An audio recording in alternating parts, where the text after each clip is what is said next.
take advantage of foreigners who live among you in your land.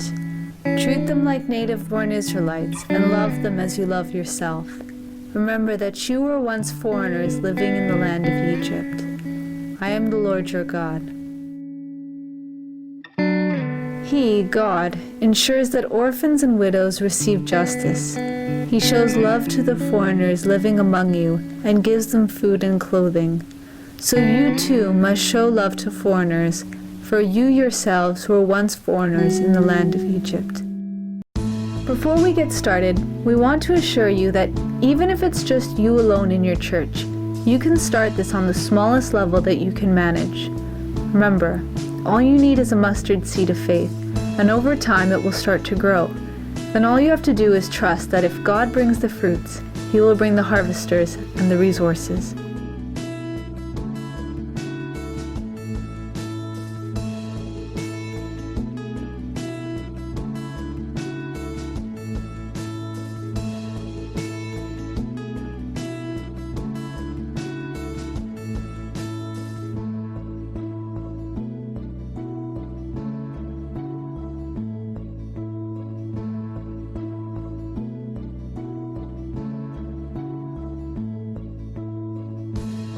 Right before the doorsteps of this church right behind me, and at that moment my mind was just blind. I wasn't thinking much. I was just more of having my own moment of reflection. I don't even know what's going on with my life. I'm just really wandering, Actually, I was not arriving at my usual time. I normally came in at around 9 something a.m., but the night before I worked until midnight, so I was arriving around noon-ish. So that enabled me to run into Aaron. I saw him on the steps here. I was just moving in some gear from music gear from my car, and I saw him here, and I thought, oh, hey, I'll just strike up a conversation with him and say hi. So I found that his English wasn't very good, and he asked me if I knew what was going on inside. There was a VBS at the time, and he asked, is there a party? I want to go to a party, right? And so with his limited English and my limited Mandarin, I just said, oh, there's this place I know of that I can take you to. And then we exchanged our information, and I invited him to Mint, Friday night Bible study at Siket's place. Hi, I'm Siket, and this is my wife. Hi, I'm Dorothy. Over the years, we've found several ways of reaching out to the students who come to us in a non-threatening fashion. ESL classes that are run by trained teachers or ordinary Canadians speaking their native tongue are a fantastic way to draw students of any age. Many newcomers are looking to refine their speech, and this is the perfect way for them to meet God-centered people who love them with no strings attached.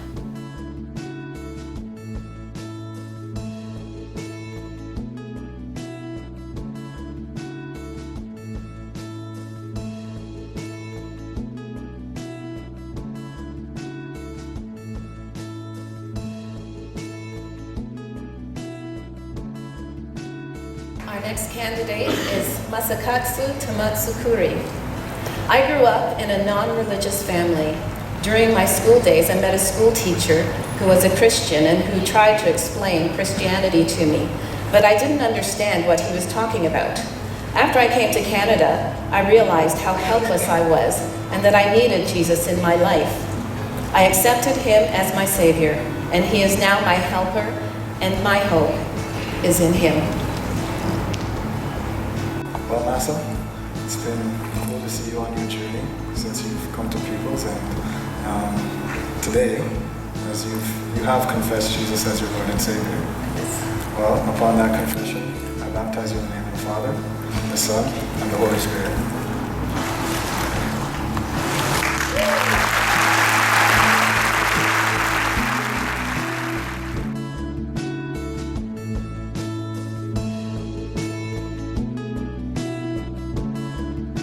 Hello, my name is Hisu Choi And I'm Jiyoung Jang, and she is Tahi. And her name is Mirai. Mirai. We didn't know how cold Canada is. We just heard about it from news, but we didn't know, but it was so bad. Thankfully, Mint gave us some good clothes. Yeah, very nice clothes. Very nice, actually. And The- boots. One of boots is brand new one. Yeah. Nobody uses it actually. So our winter was good. Actually, the weather is not good, but our winter is good.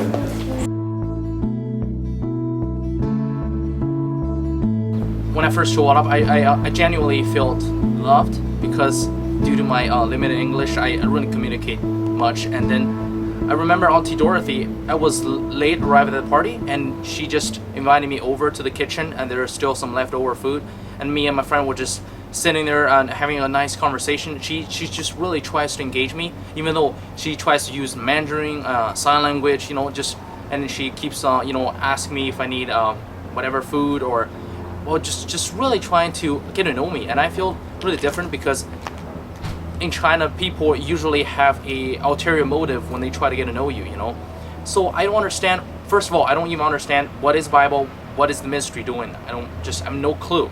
And then she just really took me in and really wind down whatever is happening, just show me the ways, So I really appreciate that moment. And then things really got a lot better after I get more engaged and involved in the ministry.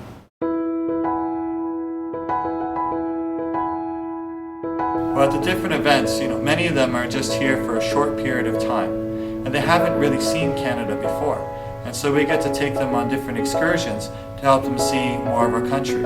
Excursions like going to Peterborough, or going to Niagara Falls, or going to camping, just different experiences that they haven't had before. It's wonderful to see how they're very interested in Canada and knowing how things work here.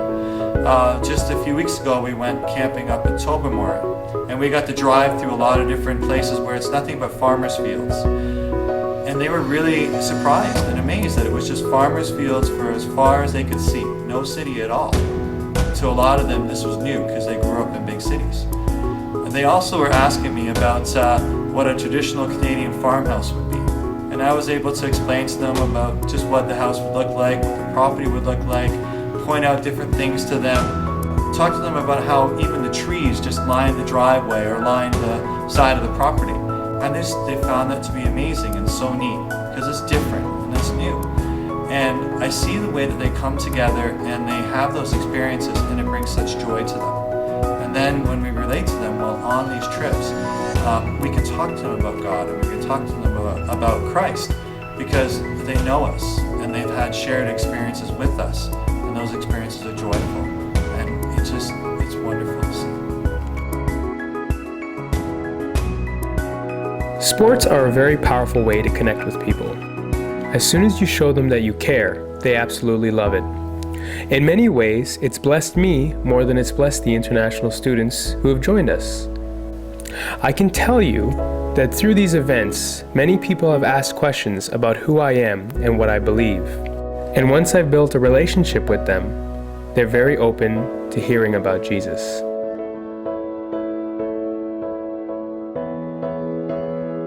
One of the simplest and most inexpensive ways to connect a large group together is just by flicking on the switch of a projector or a karaoke machine. Once you do that, a whole new side of these shy students and migrant workers come out. Their faces light up and they become so much more involved. It's a lovely experience.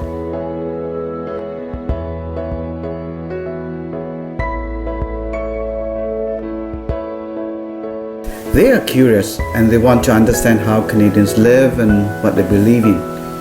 So besides Canadian festivals like Christmas, we can show them Canadian distinctives like the wine country and Canadian wines, of course. The Amish country, maple syrup farms, the cherry blossom high park, and the First Nation communities and how they live. These will give them invaluable information and lots of good memories that they will always treasure about Canada. These are the three models of our ministry.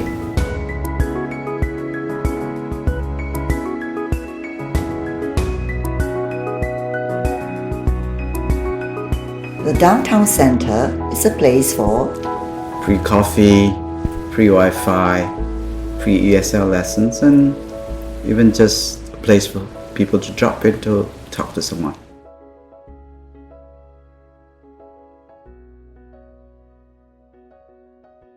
The Sunday Men's Fellowship is a place for friendship and feeding, both physical and spiritual. Here are some of the testimonies of how the Sunday time has been helpful to people.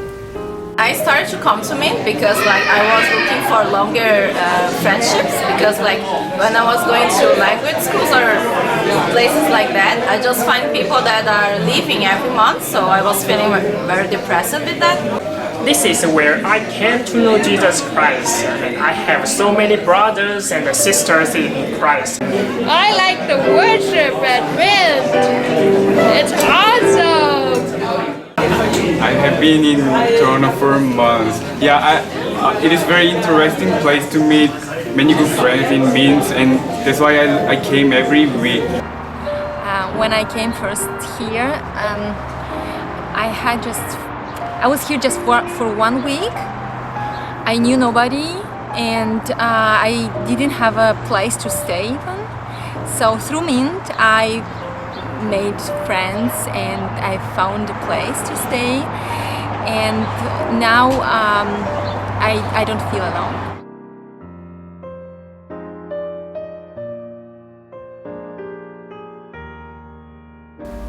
People may not step into a church, but they'll come to a house because it's a friendly, non-threatening environment. It's warm and not overtly religious. When you're invited to a home, you're a friend, and you feel loved. We need not think about how we're going to do this. We just need to do it. To do all the things that a person needs, social aspects, spiritual. They need fellowship, they need food, they need all the things that we need to have to survive. And so as the church and as in a ministry, we try to to address all those needs all at the same time. It's a challenge, but at the same time it is a balanced type of ministry that for instance, we have a couple of girls from Taiwan who are staying with us for the summer, and we chose to help them with their accommodations. And it's been a great time where we can sit around the kitchen table, we can talk, and we can laugh, we eat together, we go places together. When we have our Mint activities, we incorporate them with the Mint activities and in the larger group. We have Bible studies together. We go to church together and into the worship services. We go on trips to places that are tourist areas, and it's a good chance for us to walk alongside them to tell them about Canada. So I came here in June last year for an English program, and at that time I was still looking for a church. One thing, a sad thing that happened was that 2 months after I came here, my mom passed away in Brazil. And we used to have a very nice, strong connection, a very nice relationship. She passed away and I was looking for church, was in a different country, and very, very, very sad, very sad.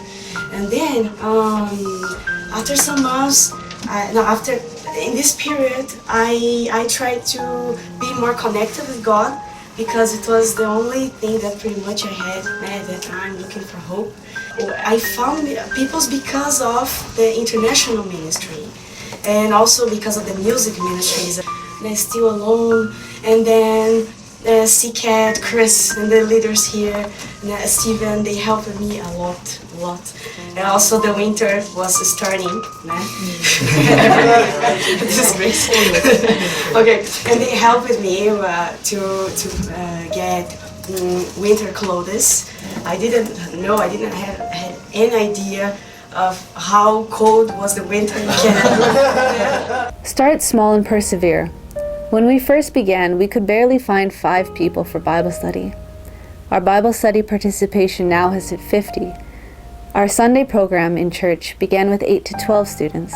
6 years later, we serve 60 to 80. In the last 3 years, we have had an average of 10 converts annually. They come from various countries, including those hostile to Christianity. The harvest is so ripe that you only need to touch the tree and the fruit will cascade down. My family came to Canada, and first we were not so sure who to believe, what to do and all that. But thanks to Mint, we truly met God, and we have experienced God, and we just realized that He has a lot of plans for us, and we truly believe that He has brought us, the family, to Canada. And we now truly believe in God, and we both were baptized thanks to Mint Ministry. Over the next years, I kept coming to the men's fellowship and being engaged in the activities. And I know something's been changing in myself internally, and I know I needed Jesus. I needed to get baptized to pursue and follow Him. Before I knew God, my life was nothing special. I felt I was wasting my life. God sent many people into my life, and this has been the turning point for me. God is becoming the strength of my life, and today I declare I want to be with Christ and follow Him. My new purpose is to follow Jesus and to be a blessing to others in this world. Do you confess the Lord Jesus Christ as your Lord and Savior? Yes, I do. On that confession praying, I baptize you in the name of the Father, and of the Son, and of the Holy Spirit.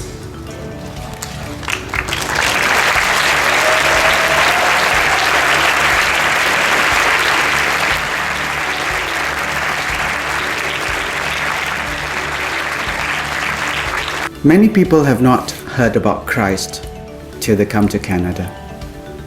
Some may have heard, but they have many questions because of their misunderstanding, the doubt, and their skepticism. Some are not religious, so they have no questions about religion, but they still would want to ask you why you do these loving things to them who are total strangers. And this will give you the opportunity to share with them about why you love them. For you love because God first loved you.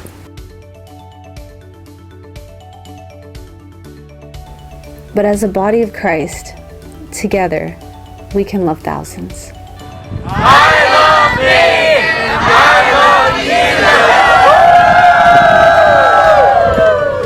Contact us if you'd like to learn more. We would love for you to visit us, and we'd also love to help you get started in your own church.